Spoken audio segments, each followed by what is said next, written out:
itu meriset Kodondi, termasuk aku nih dalam untuk menyelesaikan tugas akhir kuliah, yaitu menuntaskan skripsi.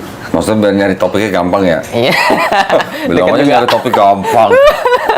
Iya, karena memang ini sangat yang suatu fundamen, namun pengaruhnya begitu luas juga kok. Karena memang kan kader-kader apologet kita kan memang terbatas gitu. Kalau cuma sekedar ceramah di ini kan udah banyak. Kenalin diri dong, siapa? Saya perkenalkan. Dari mana gitu? Ya, saya Sukma Wijaya Kusuma, murid dari Kodondi, dari murid Kristolog. Ya, dan mahasiswa STID Muhammad Natsir. Nah, itu nanti di semester 4 sama 5 kemarin aku jadi masuk kelas kepakaran Kristolog.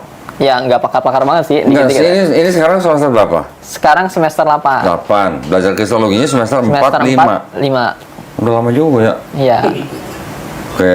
Bukan 4, 5. Disclaimer. 56. Oh, 56. Iya. Nah, 1 tahun. Sekarang berarti mau nanya-nanya buat skripsi. Iya. Karena memang syarat kalau dari kelas kepakaran itu, disyaratkannya itu harus ada bau-bau kristolognya. Bau-bau kristologi. Meskipun kan pada dasarnya aku dari prodi pengembangan masyarakat Islam. Ada juga teman-teman yang dari komunikasi penyiaran Islam. Tapi itu bagaimana harus ada korelasi tuh antara KPI-nya ntar ke kristolog, PMI ke kristolog. Digabungin gitu. Digabungin. Nah, makanya kemarin ada yang teman-teman itu ya udah dari medianya ntar siapa. Kalau aku ngambil dari pengembangan masyarakatnya, cuman dari meneliti dari metode. Lah ini kan mau meneliti channel Donitan juga. Ya. Enggak sekalian aja. Hah? Oh, udah gitu bang. Gitu bang. Iya, saya bersama istri saya ditemenin. Siap, silakan. Nah, mulai. Ya, ada beberapa pertanyaan kok. Jadi aku ini mengangkat dari beberapa ujian judul kemarin. Tadinya kan memang pengen neliti terkait media dari Kodondi kan alhamdulillah nih lumayan upgrade lah untuk bisa ditiru. Nah, karena memang ada beberapa yang menjadi problem dari ini, akhirnya dari situlah pengen bagaimana lembaga kita ini juga pengen lebih up juga dari medianya. Lembaga apa nih? Ya, STID? Dari kampus kita juga, terutama dari kader-kader apologet atau pakaran kristolognya juga. Cuman karena tadi harusnya itu sesuai dengan prodinya.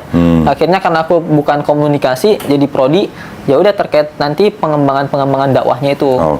Sehingga kemarin direvisi sama dosen ditambahin, jadinya mengangkat temanya itu metode dakwah Kohdonditan dalam menyampaikan nilai-nilai Islam kepada masyarakat Kristen melalui pendekatan kristologi. Nah, jadi tujuannya itu bagaimana biar dosen-dosen juga bisa mudah lah. Mungkin kan nggak semua dosen itu mau nyemplung di sosial media. Tapi ya udah ya, yang langsung realitanya aja. Nah, makanya dari sini. Nah, ada beberapa pertanyaan mulai dari latar belakangnya. Tadinya pengen 40, cuman kita saring-saring lagi lah. Jadi 60? Enggak. Jadi 20. Itu ada pertanyaan titipan dari dosen-dosen yang lain nggak?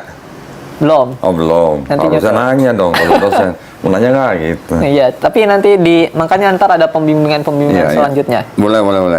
Jadi modelnya Q&A lah, Tuan Guru. Pertanyaan pertama. Ya. Jadi Q&A. Mungkin jawab pertanyaannya maksimal ada berapa menit itu jawabnya? Singkat, padat, jelas. Iya, maksimal berapa menit? Boleh 2 menit. Oh, 2 menit. 1 menit. Bentar.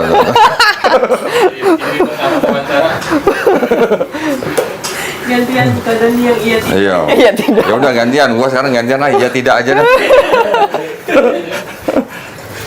Oke, silakan. Iya, harapannya biar kita mudah lah mengikuti dakwah Bapak Kristolog Indonesia. Bapak.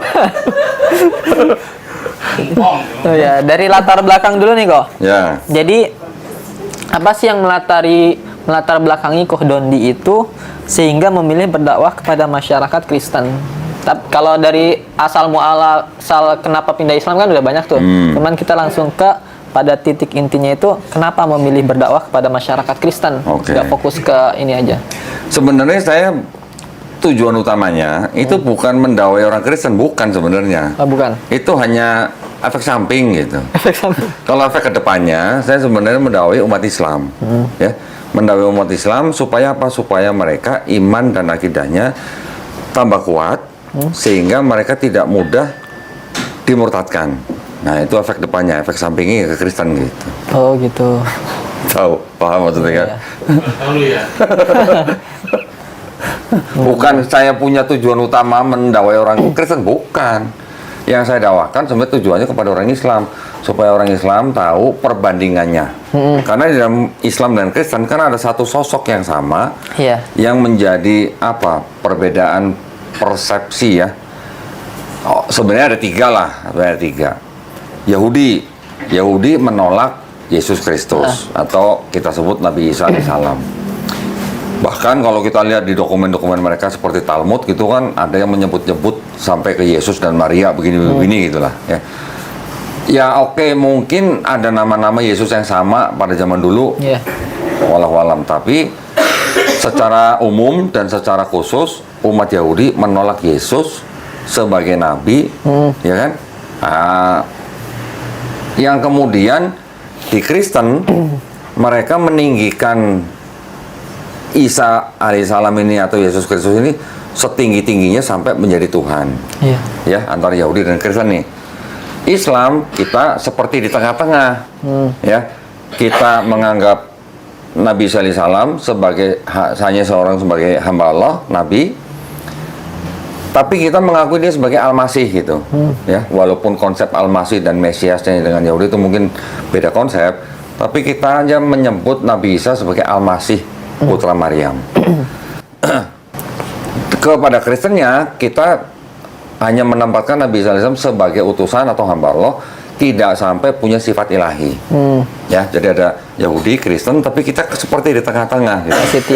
Iya gitu. Pertengahan. Karena ada satu sosok itu yang dikenal oleh tiga agama ini, makanya saya berusaha memberikan pemahaman kepada umat Islam supaya paham posisi kita tuh bagaimana. Ada loh agama lain yang menganggap nabi kita itu seperti ini, ada agama lain yang menganggap nabi kita juga seperti ini. Kita harus paham, ya. Dan saya juga mendakwakan kepada umat Islam juga tidak hanya tentang sosok Nabi Isa alaihissalam itu aja, tetapi juga dari sisi Qur'annya memandang apa namanya, Bani Israel yang dulu pernah menerima kitab ini, Taurat, Zabur, Injil itu apakah itu kitab yang dipegang sama Yahudi dan Kristen? Itu juga penting buat saya. Karena kalau saya nggak sering-sering sampaikan itu, orang Islam yang baca Quran menganggap bahwa kitabnya orang Kristen itulah Injil yang dimaksud Quran. Orang Islam yang baca Quran memandang kitabnya orang Yahudi, itulah Taurat yang dimaksud Quran. Itu yang saya nggak mau.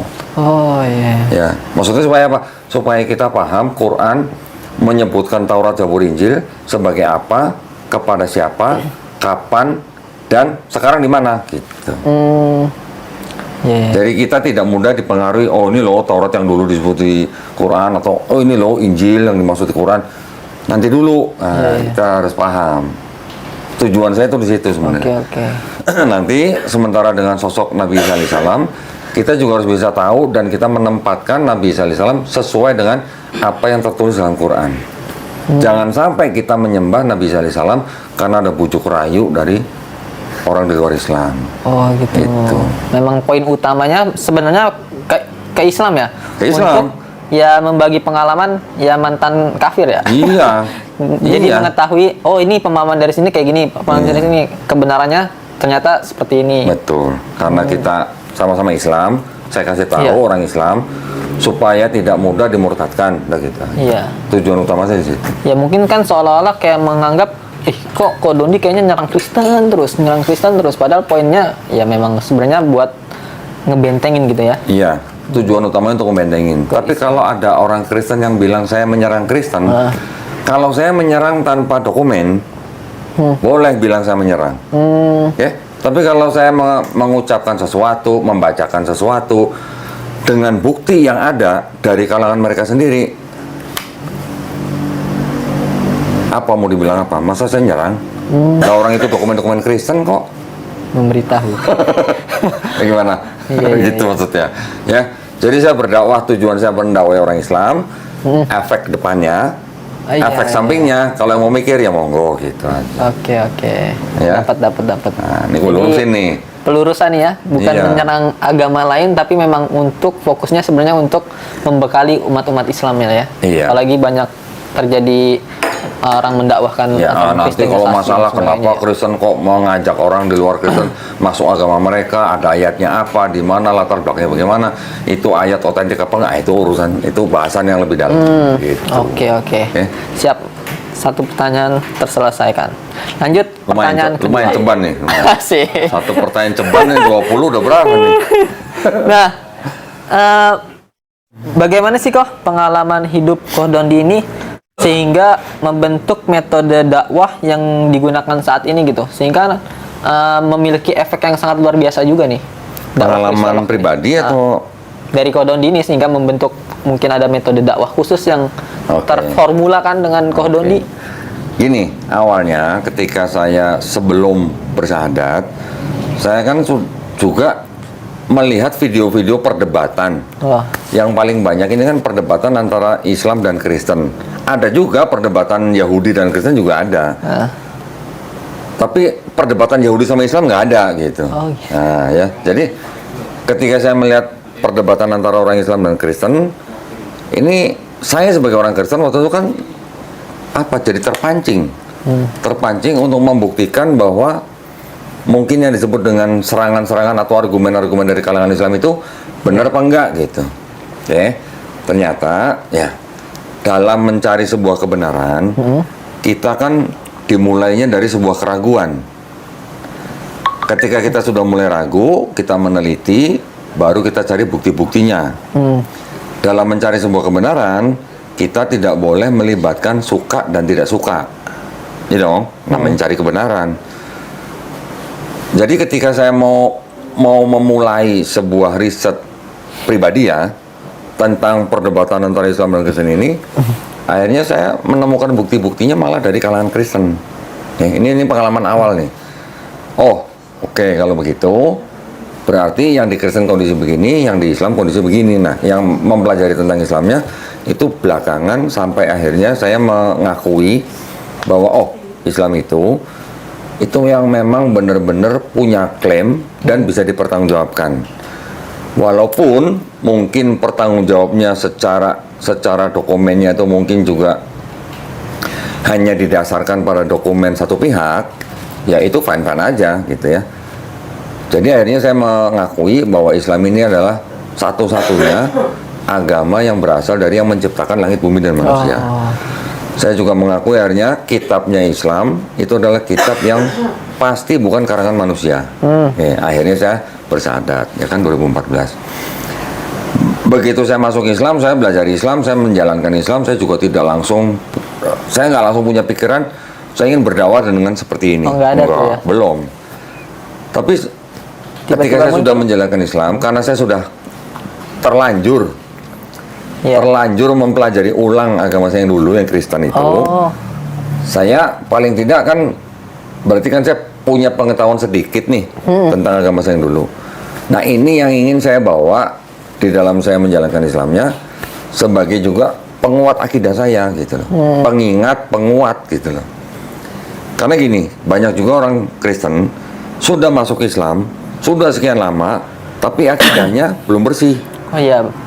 Masih banyak yang begitu.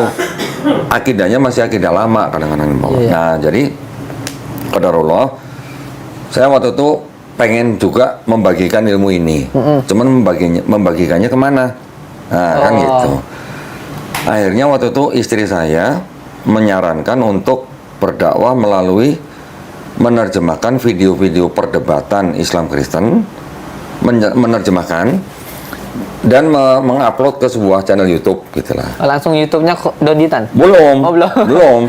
Jadi waktu itu karena saya banyak nonton video-video debat yang di Inggris, yang Speaker's Corner, akhirnya saya waktu itu menemukan sebuah kayak semacam pengumuman, salah satu channel di Speaker's Corner itu cari penerjemah. Nah, saya hubungin, direspon, dites, dikasih video pendek, coba terjemahin, saya kerjain, saya kirim ke dia juga punya teman orang Indonesia di sana, dia suruh teman orang Indonesia baca, temannya orang Indonesia itu senang dengan subtitle saya, Akhirnya saya dipakai untuk menerjemahkan video-video channel dia. Oh. Setelah itu dia bikin channel khusus untuk yang subtitle. Saya dikasih akses ke channel itu. Jadi saya yang download dari video channel yang satu, saya subtitle. Begitu selesai, saya upload ke channel yang kedua. Saya mengelola channel yang kedua itu. Oh, Masya Allah. Selama 2 tahun.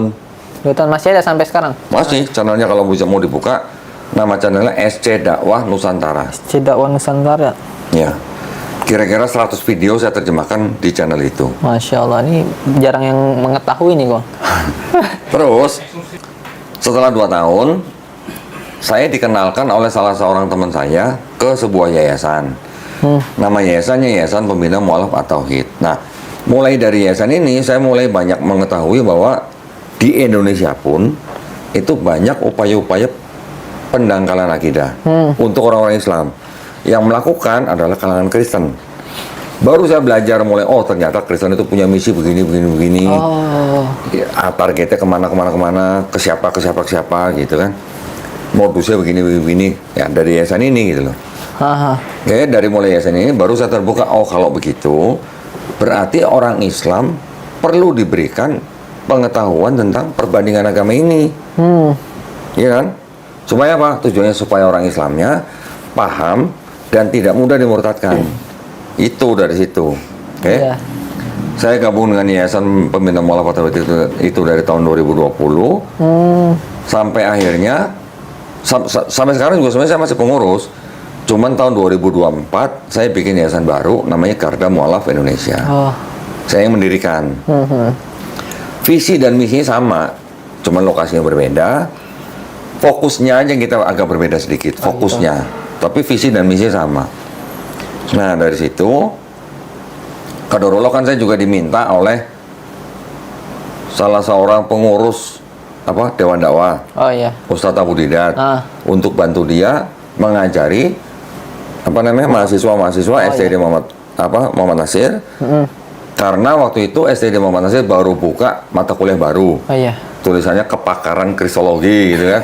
Ini salah satunya ternyata ya. Berusaha. Nah, ya dari situ ya alhamdulillah berarti kan saya punya penyaluran. Alhamdulillah. Selain saya menyalurkan kristologi itu lewat channel YouTube saya. Yang kedua bisa lewat STD Muhammad Nasir.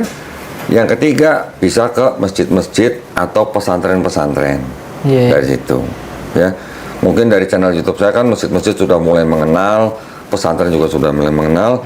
Akhirnya ya mereka banyak yang mengundang saya untuk memberikan kajian kristologi.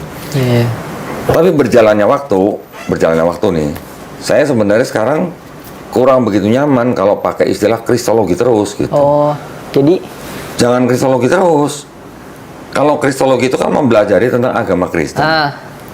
Agama Islamnya bagaimana kabarnya? Islamologi. Nah, ilmu yang mempelajari seluk-beluk Islam kan Islamologi. Jadi ini saya gabungkan sekarang. Oh gitu. Ada kristologi, ada Islamologi. Jadi apa? Krislamologi. Krislamologi. Nah, jadi ketika kita belajar kristologi, kita juga harus pakai kacamata Islam. Kalau orang cuma belajar kristologi tapi Islamnya lemah, nanti diserang balik. Betul. Bisa goyang. Banyak di TikTok. Nah, tapi kalau kita belajar kristologi, Islamologinya kita kuat, mau ada serangan seperti apapun, kita bisa menjawab dengan mudah, tapi kita juga bisa counter attack. Gitu. Oke, dapat. Nah, ya, itu poinnya. Jadi tujuan utamanya belajar Islamologi adalah menjadi Muslim yang kuat iman dan akidahnya. Oh. Gitu. Itu baru formula itu baru-baru ini atau baru-baru ini? Baru-baru ini. Akhirnya digabungin sekarang ya. Iya. Masya Allah. Paling baru setahun ini. Ini jarang-jarang tahu nih. Karena taunya pokoknya kristolog terus memang ini. Berarti eksklusif dong nih berarti. Luar biasa. Kalau eksklusif berarti fee-nya gede nih toh. Masya Allah. Nih. Tadi maunya cuma mendoan doang toh. Oh iya ya, jangan mamanya. Oh iya enggak gitu. Oh iya enggak. Bisa aja. Keren. Ada ketawa di belakang lo. Ya Masya Allah nih. Ya. Spill lah mulai makin terbuka lebar dari bagaimana mengasah keilmuannya dari menerjemahkan ya. Jadi saya nggak mau orang Islam cuma tahu kristologi tapi Islamologinya lemah gitu. Betul. Saya nggak mau. Karena yang diincar oleh misionaris memang orang-orang Islam yang Islamnya lemah atau yang imannya kadang-kadang mungkin pas-pasan gitu. Iya. Selain daripada unsur misalnya ekonomi lemah, itu juga bisa. Oke. Nah, tapi di antara dakwah itu kan apakah mungkin memang ada misi juga untuk bagaimana sih ketika Kodondi ini harapannya atau ada tujuan utama juga kepada dakwah kepada orang-orang Kristen tersebut? Udah saya bilang itu efek samping. Efek samping aja.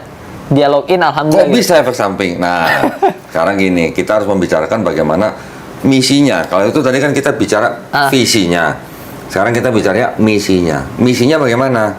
Oke, misinya saya sebagai pengurus di EPMA, di Yayasan Pembinaan Mualaf Tauhid dan pendiri Kadam Mualaf Indonesia, misi kita adalah saya diberi tugas. Tugas saya apa? Berdebat dengan pendeta. Oh, Setahun minimal 2 kali. setahun. Masya Allah. Ini debat yang tatap muka ya, bukan online ya.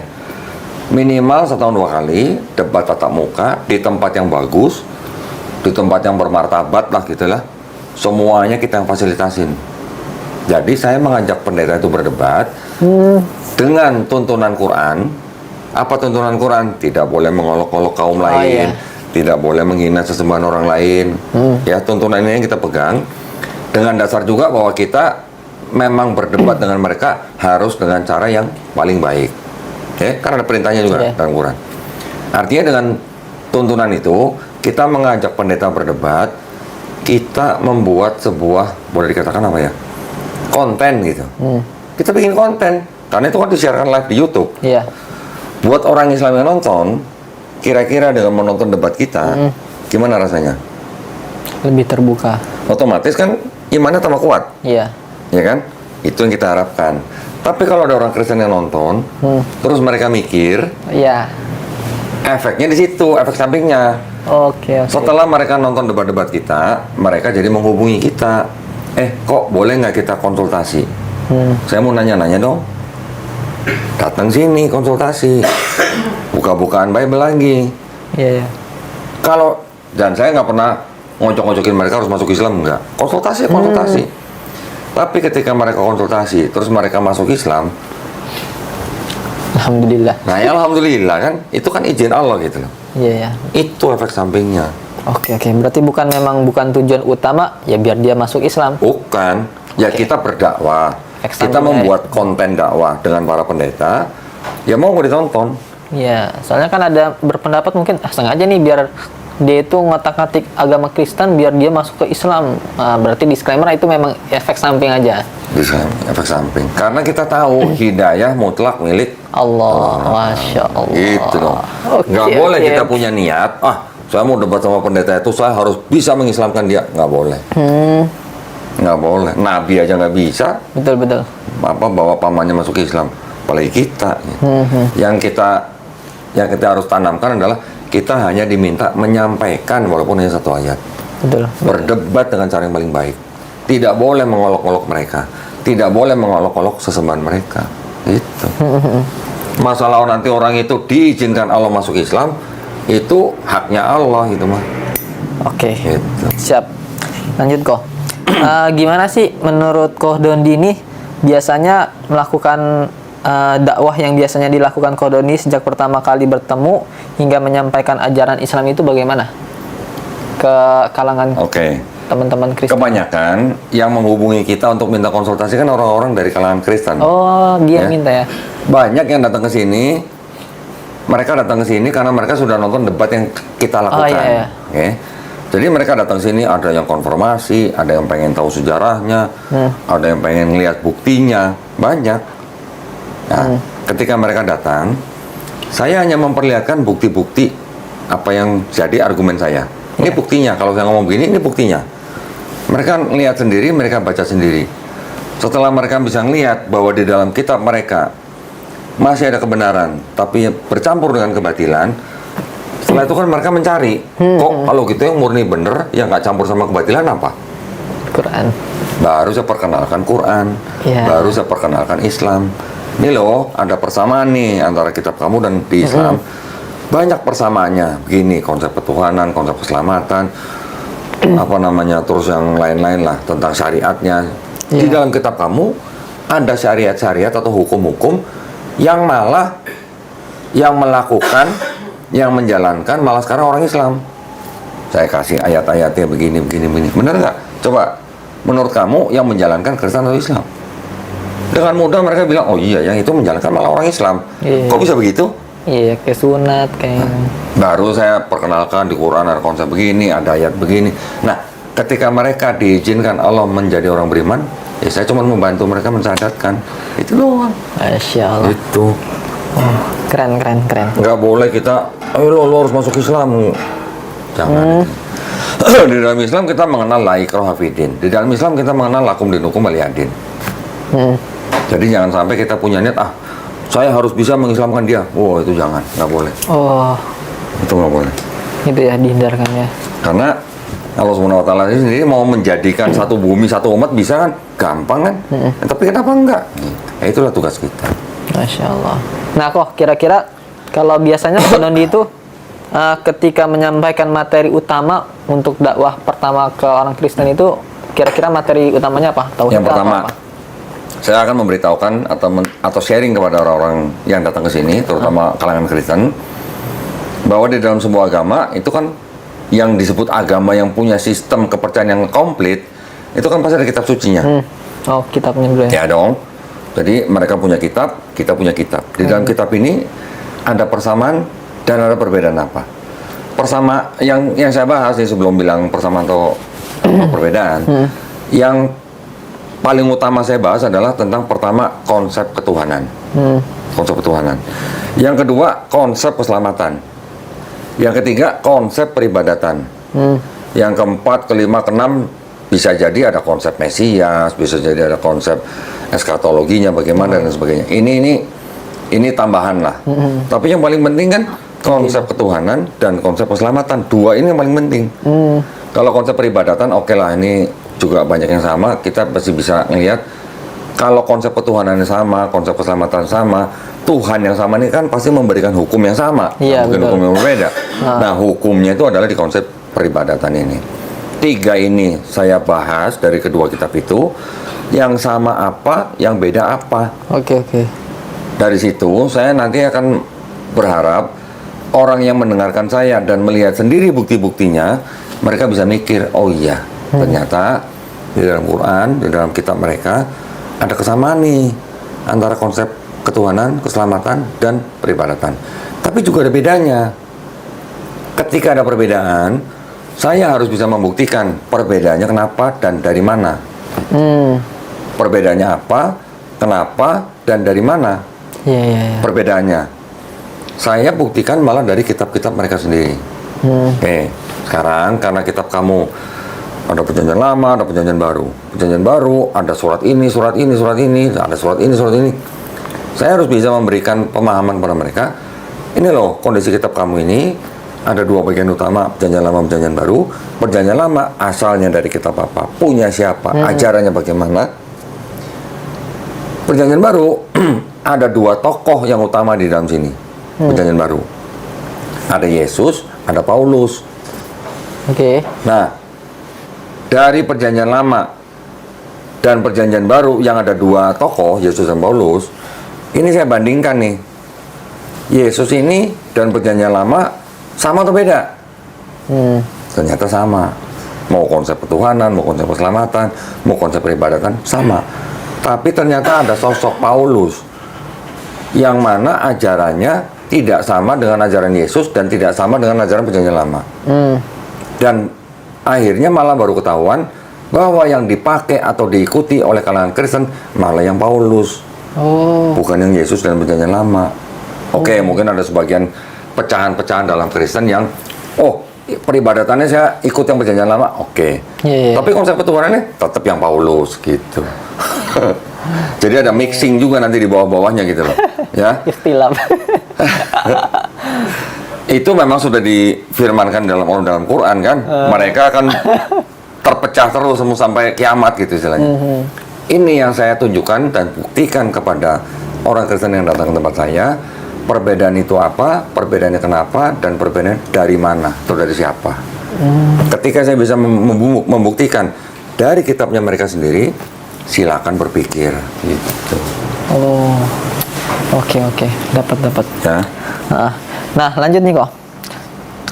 Biasanya Qadhoni itu ketika menjelaskan konsep tauhid kepada masyarakat Kristen agar mudah dipahami itu gimana? Yang simpelnya mungkin kan bisa ditiru sama teman-teman lain. Yang paling mudah di kitab mereka sendiri, baik di Perjanjian Lama atau Perjanjian Baru, ya. Tapi yang Yesus nih, itu ada satu kalimat yang mirip dengan ayat di Quran. Ayat di Quran. Di Perjanjian Lama dan yang dianggap perkataan Yesus dalam Perjanjian Baru, ada satu kalimat yang mirip dengan satu ayat di Quran. Bahkan ada beberapa ayat sebenarnya, nggak cuma satu. Tapi yang ditanyakan tentang tauhid kan? Iya. Kalau bicara tentang tauhid, saya akan membacakan ayat dari Perjanjian Lama, ada namanya ayat di Ulangan 6 ayat 4. Ulangan 6 ayat 4. Dianggapnya ini perkataan Nabi Musa. Apa kalimatnya? Shema Israel, Adonai Elohenu, Adonai Ehad. Dengarlah hai bangsa Israel, Tuhan Allah kita, Tuhan itu Esa. Saya bandingkan dengan Quran surat Al-Ikhlas ayat pertama. Iya, Kul huwallahu ahad. Iya. Ya. Ada Adonai Elohenu, Adonai Ehad, ada Kul huwallahu ahad. Dua ayat ini, dua kalimat ini buat saya ini setara.